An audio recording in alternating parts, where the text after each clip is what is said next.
And welcome in to another episode of the Fantasy Football Forecast. I'm your host, Trevor Scott, joined by my co-host, Matt Giraldi. Going on, guys? And we are getting into part two of our top 20 running backs. We're going to be going over tier 4 and tier 5. That covers RB10 to RB20. You got a preview of our top 9. We covered that in the video before this in part 1. So tier 4, I titled it "This is Rough." It just seems like in the past we've had better options at the top end of running back, right? Or that, we're more excited to draft 10 than we are 20. And I'm not even sure that that's the case anymore. And so for me, it's just like I don't know if I'm going to be dodging this tier, if I'm going to be trying to, get one in this tier and one in the next tier type of thing, depending on how the draft plays out. But overall, my strategy is just to get one of the guys that's already pictured and then maybe get one of these guys or try and figure out running back after. So at number 10, though, we have Josh Jacobs. So for Josh Jacobs, I'm obviously a Packer fan, so I'm a big homer on this one. I pushed him up because I am pretty excited about his upside in this offense. They obviously have playmakers all over the field. So there is a little bit of volume concern if they do decide, to lean into 4 wide receivers very often, and they should have 3 wide receivers on the field almost all the time. So there is a little bit of concern with that, but I think overall, if he takes over that Aaron Jones role where he's getting, 5 targets a game and 12 to 15 carries, I think he has an opportunity to be very productive. And the Packer offense is obviously going to be a very high-end offense overall. And so I think the scoring opportunities here are going to be great. And, even down at 10, I feel like I'm higher than him on consensus. Like, he hasn't been ranked this low in a couple years, even when he was on the Raiders. So I'm not entirely sure if it's just the players in front of him, right? Obviously, we all like the players in front of him, but the rest of the guys in this tier that are getting ranked ahead of him, I'm not sure I understand that. I think Jacobs, at 26 is still very much in the prime of his career on a team that should give him lots of opportunities to score and lots of opportunities to be productive, both on the ground and through the air. So I think, overall, he's the guy in the tier that I like. The rest of this tier, I'm not entirely sold on, but if Jacobs goes 12 or 13 amongst running backs, that's the guy I feel like I'm going to end up getting, and that's why I have him pushed up to 10 personally.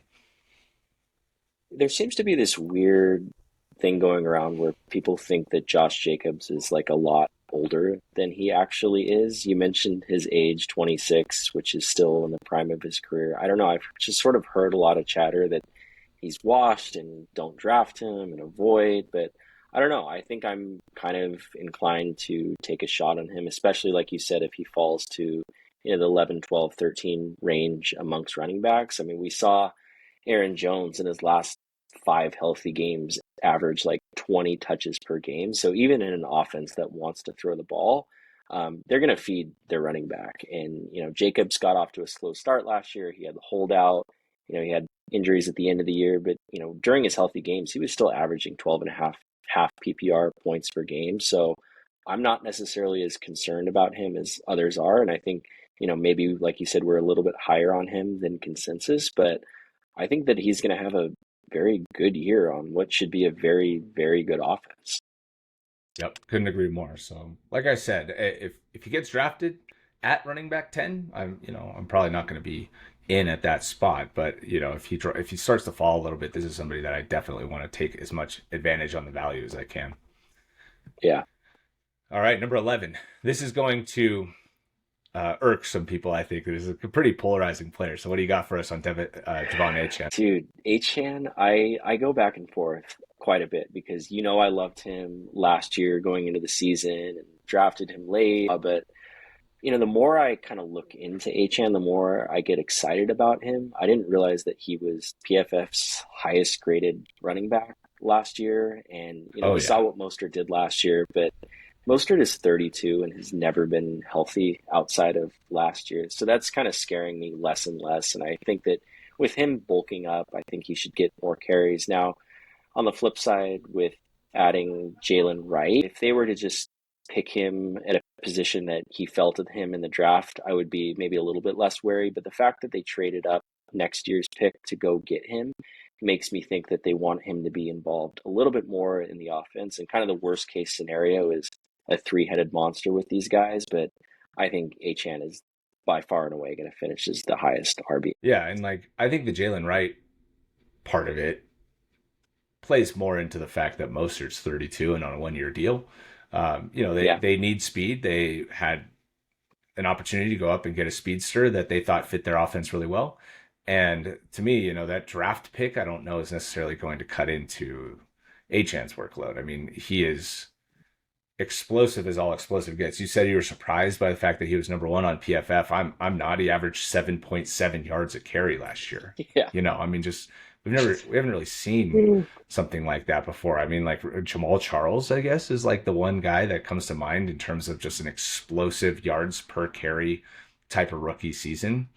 But other than that, it's just crazy to think about how good he was on a per touch basis. And Yeah. I mean, if he gets in the open field, you're not catching him. It's so he has, even if you have an angle on him, you're not going to get him.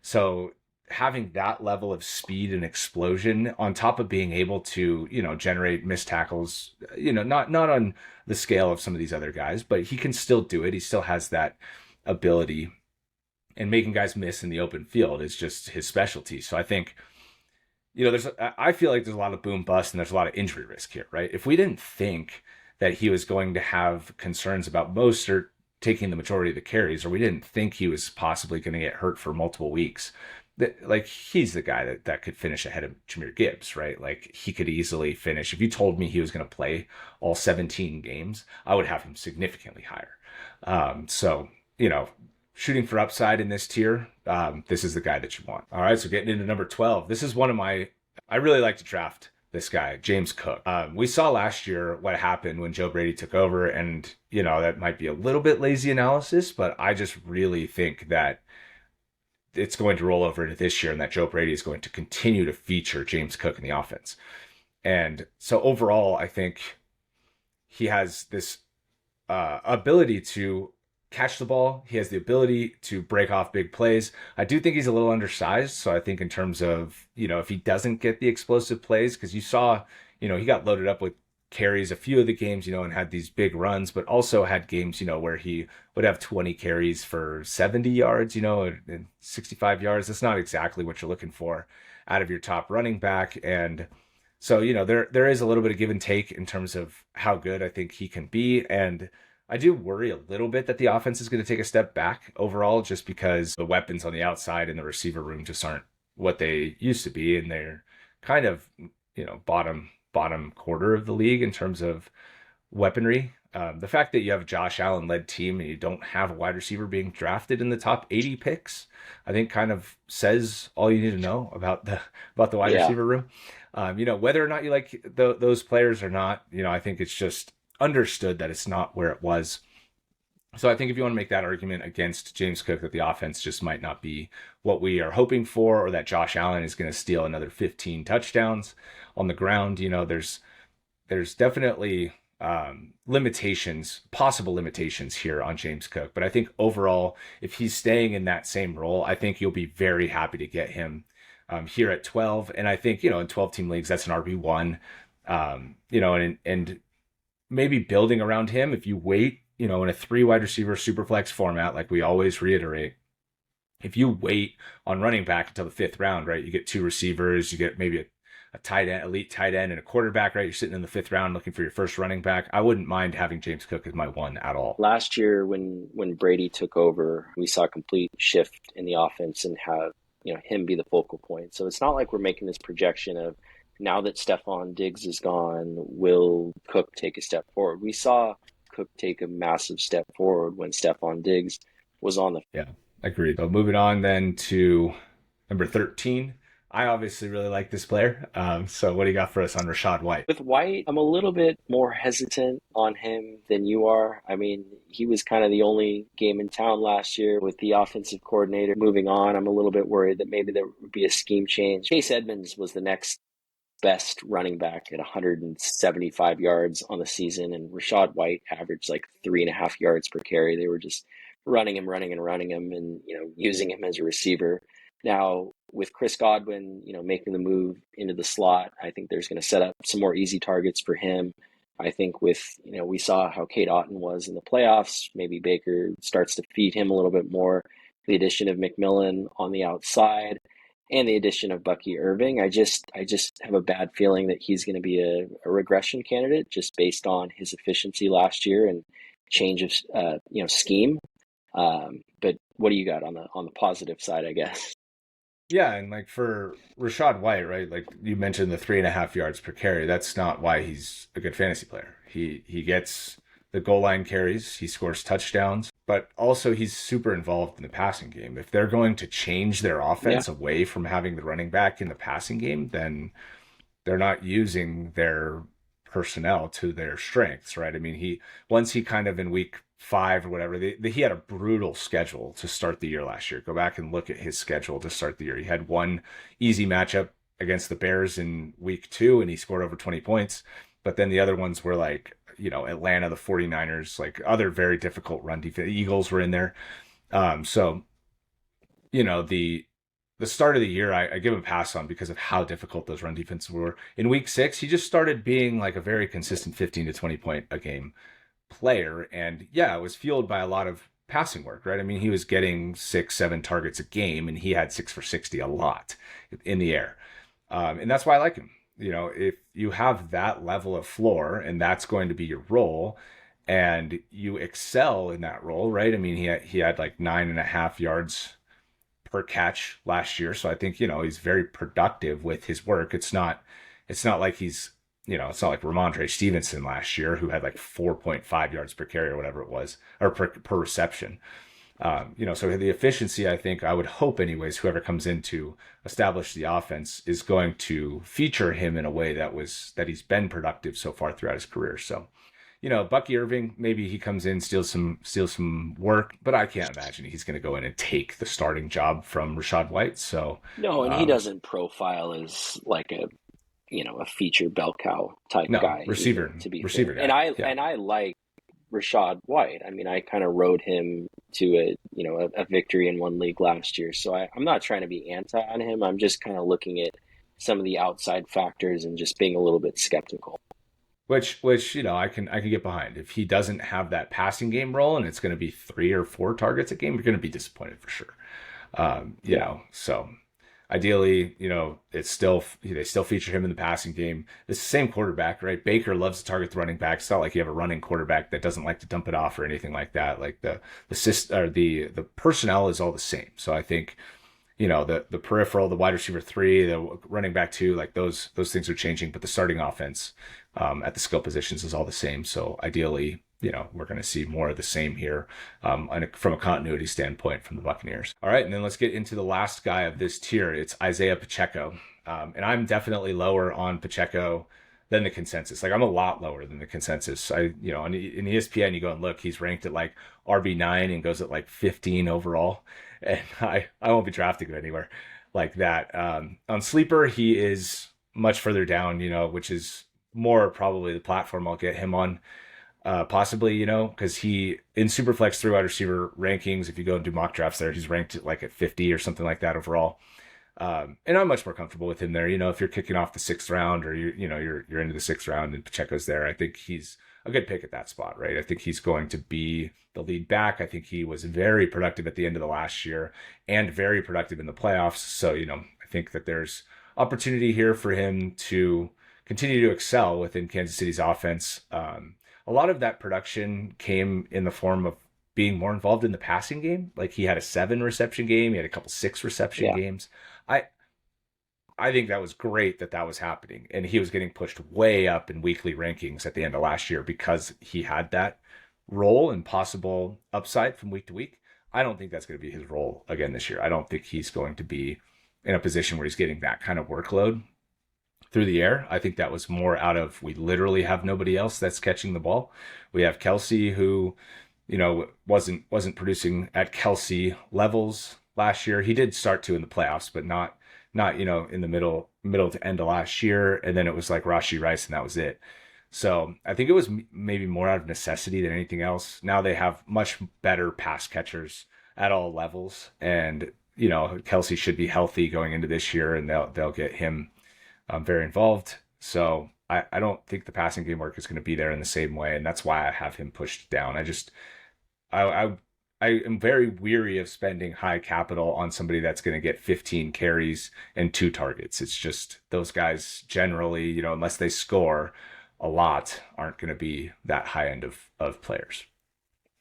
Yeah, I think what you're saying with like the ESPN leagues is as high as he's being pushed up. I'm with you there, but I'm trying to push Pacheco up more and more. And what you said about the passing game, you're right. I don't think that he's going to have those spike weeks type role, but Jerick McKinnon is gone, and that was a big part of their passing game with the running backs. In games where McKinnon missed, his targets went up by like 3 per game, and he was averaging 19 and a half PPR points per game. And including the playoffs, he's got 7 touchdowns in his last 8 games. I don't know. I just see a guy that's getting better and better on a very good team that Coach Reed is trusting more and more. Even though he had that fumble in the Super Bowl, they still went back to him. So, I think I'm pushing him closer to, that Achane tier, but, I can see the hesitation, but yeah, just the more I think about it, I'm kind of moving them up. Right. And with that, we're going to get into tier 5. Again, kind of sticking with the theme of like, dude, where are these running backs going? Why am I not more excited to be drafting these guys?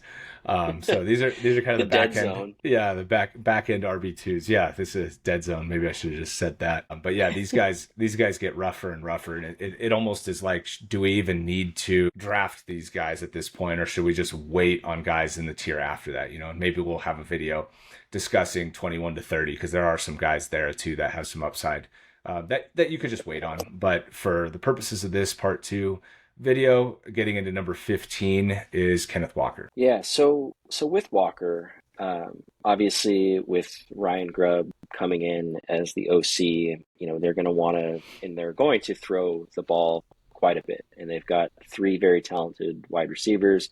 Geno Smith, who's wildly underrated. Looking at Washington, they threw the ball like 65% of the plays in the middle of the field. But if you dig a little bit deeper, once they got into the red zone at Washington, they were more inclined to try to pound the ball in. Once they were in the 10-yard line, it went up to like 65% runs. So looking at Kenneth Walker in that system, he's a guy that I could see, scoring more touchdowns than maybe someone else in this tier, while not quite having some of the higher yardage totals that you would expect. But like you said, with the dead zone, it's probably going to be a tier I'm going to be avoiding as well. But when I look at this tier and I look at some of the players that we're going to be talking about or maybe getting to in later tiers, um, I'm more okay with taking Walker just based on his talent. He's an explosive guy. He can rip off a 35-yard touchdown run at any point. So I think that he's someone I'd be more inclined to take, but it'll be interesting to see how this offense kind of unfolds with the new regime. Yeah, I agree. I think he's got a lot of talent. Walker's the one guy where it's like the weeks where he goes off, it's 120 and 2, and it's like, why didn't I Yeah. draft him anywhere? And then the next week it's like 38 yards. And it's like, that's why I didn't draft him anywhere. So I struggle with Walker because, he was really good through like 6 weeks last year. He was a top 5 running back through 6 weeks, 7 weeks Yeah. last year. And then just like fell off because he couldn't score and wasn't breaking any big plays. So hopefully the offense is better overall and they open things up and he's able to perform well. He's somebody that I struggle to draft just because he's right in this spot where if I feel like I miss on the tier above him, I feel like, okay, I'm gonna wait even longer on getting another running back, and I'm not gonna feel. I kind of always feel like I'm reaching for him, and that somebody always likes him just a little bit more than me. So, or I'll pass on him and be like, look, if he's there next round, I'll get him, and he's never there next round. But like I get what you're saying, and I think the offense could be better, and if he was involved in the passing game with any sort of consistency, I'd be a lot more inclined to draft him, but I Yeah. just don't think he doesn't get any passing game work. So that makes it tough. And he's got Charbonnet there who does get the work in the passing game. So he's like you said, he's a very good player. If you're going to draft him on talent or on just how good he is as a player, I totally get it. He's very, very talented, and he's more talented than some of the guys in front of him, I think, like namely Rachaad White, right? But the role Yeah. is just not the same. And I like having the passing game floor on guys that I'm taking a little bit earlier. And just a side tangent, what you said about tiers too. Please tier your players because when you're drafting and you just have one after the other, versus a tier, things can get convoluted very quickly. For sure. All right. So let's get into number 16, Aaron Jones. So he switched teams. I'm not sure how I feel about him going to the Vikings. That was very much like, oh, dude, you really gonna go to the Vikings of all the teams? Kind of like Saquon going to the Eagles. It's like, oh, dude, did you have to Yeah, pick the Eagles? But I did think he's set up for success here. I mean, we saw what Ty Chandler, who's still there, but what Ty Chandler was able to do with the lead role once he got a hold of that from Alexander Madison last year, and he was very productive. They had a very good offense overall, which I don't know if they're going to this year because they have a different quarterback situation.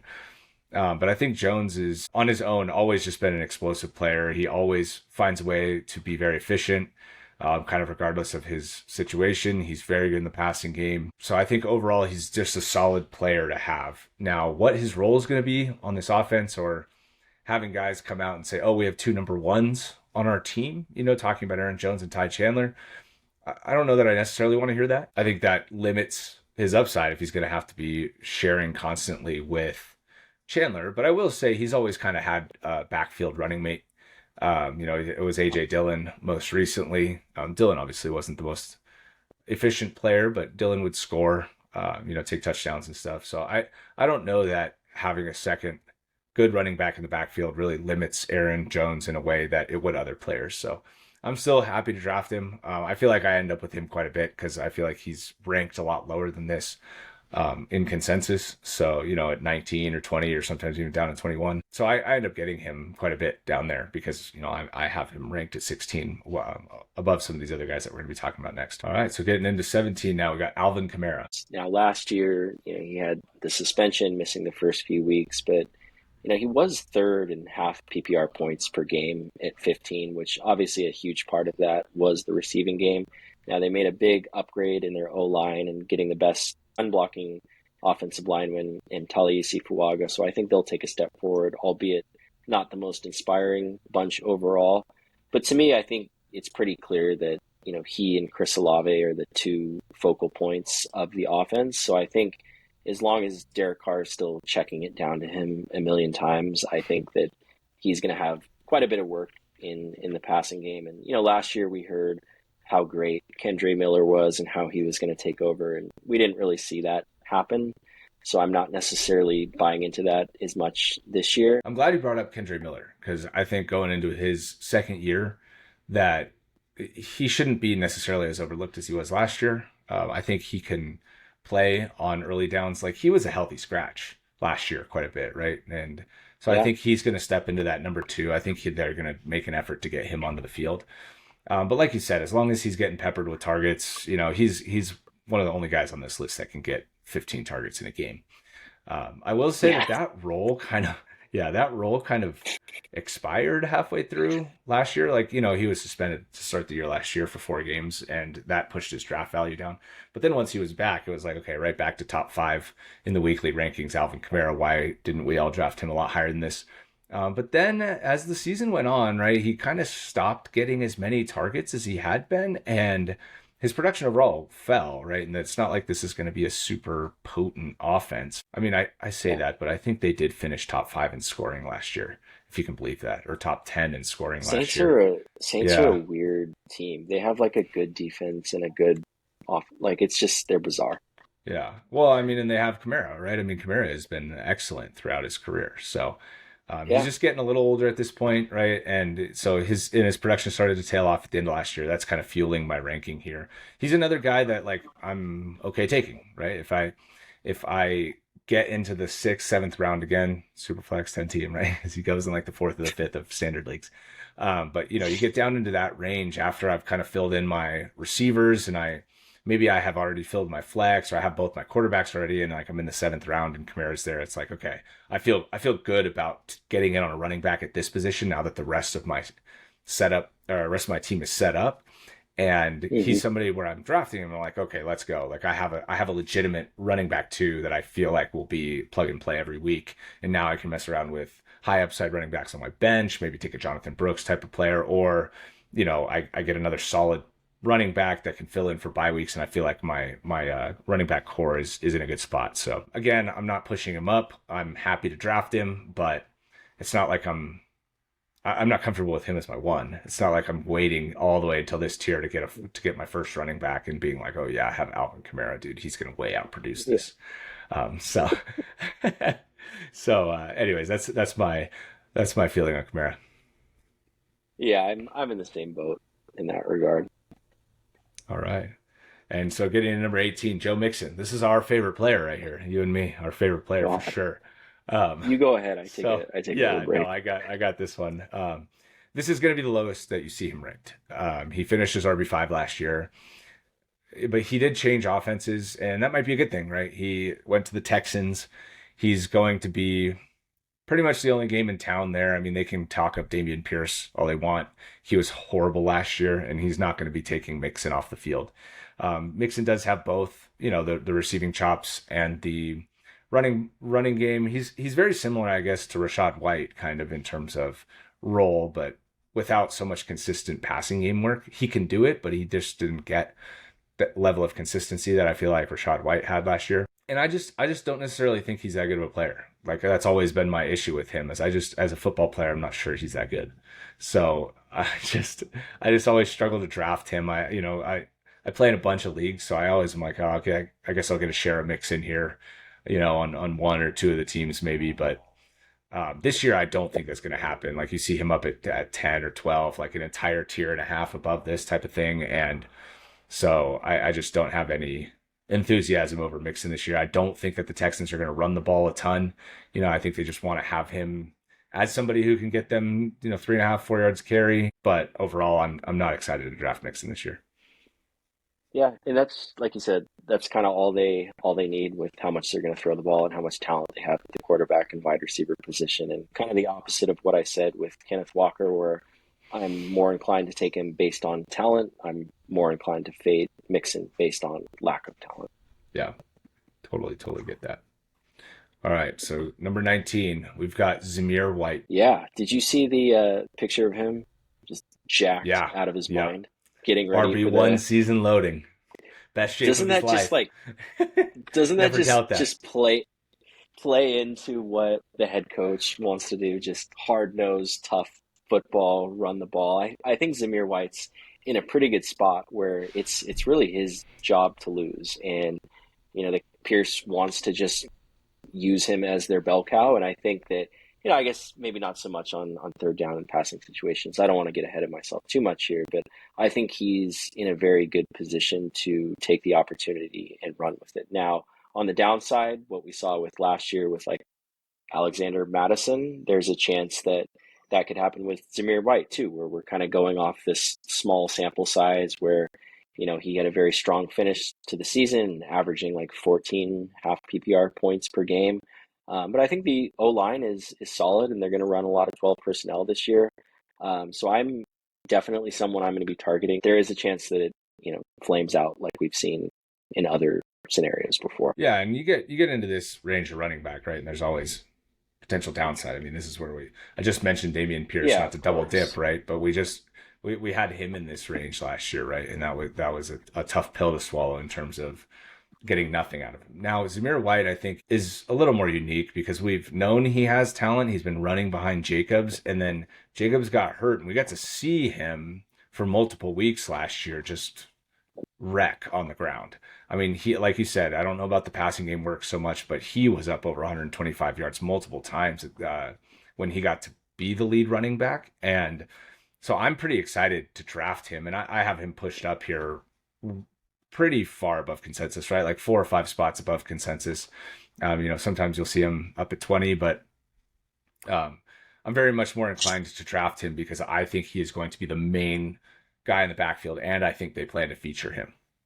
So I'm very excited to draft Zamir White. I probably should have put him ahead of Mixon because if I'm being totally honest, if I'm looking at them both and I'm on the clock, I'm probably going to take White. Maybe I'll take Mixon because he has more trade value, but I just don't like Mixon, so I don't want him on my team. Yeah. But I'm very enthusiastic about White. Very excited to draft him this year. Right, and getting into number 20, Ramondre Stevenson. He's a unique case of, right, he came in, had a bunch of talent, but was was the number two, right? Or was dealing with Damian Harris, stealing all the touchdowns, right? And then he was like a later round pick, and he went off. He was a top 10 running back. He was really good. Um, in the receiving game and in the running game, scored a bunch of touchdowns. Still was having to deal with Damian Harris a little bit, but he was the clear one on the offense. And then last year, their offense was just so anemic. And then they tried to force him the ball. And I mentioned earlier in the video that he had like 4.5 yards a catch. So like he wasn't even being efficient through the air. And then he got hurt, right? And then he was dealing with that for the rest of the year. And Zeke was there, and Zeke kind of was taking on the passing game work. But I think coming into this year, I think it would be maybe a mistake to not include him in the top 20, or a mistake to not think that he still has that upside we saw 2 years ago. And if the offense is any better this year, which it has to be, it can't be worse than it was last year. They have a more competent quarterback, I think, with Jacoby Brissett. And I think Stevenson, if he does step into that role he had 2 years ago, is his average yards per touch goes to normalizes in any way, and he's able to score, 5, 6 touchdowns. I think he'll pay off this RB20 position. Yeah, no, I tend to agree with all of that, and you're right. I mean, Mac Jones was just awful. I guess we just don't really know what we're going to see out of this offense. We don't know if or when Drake May is going to come in. We don't know how the wide receiver situation is going to play out. But I think that at least for the beginning of the year, they're going to, feature Ramondre quite a bit. So, I'm comfortable taking him. I think he could be a good guy to draft in trade if he gets off to a hot start his first 4 weeks or so. But yeah, not jumping through hoops to grab him, but I think I'm fine with him. All right. With that rounds out our top 20 running back rankings. Thank you guys so much for watching.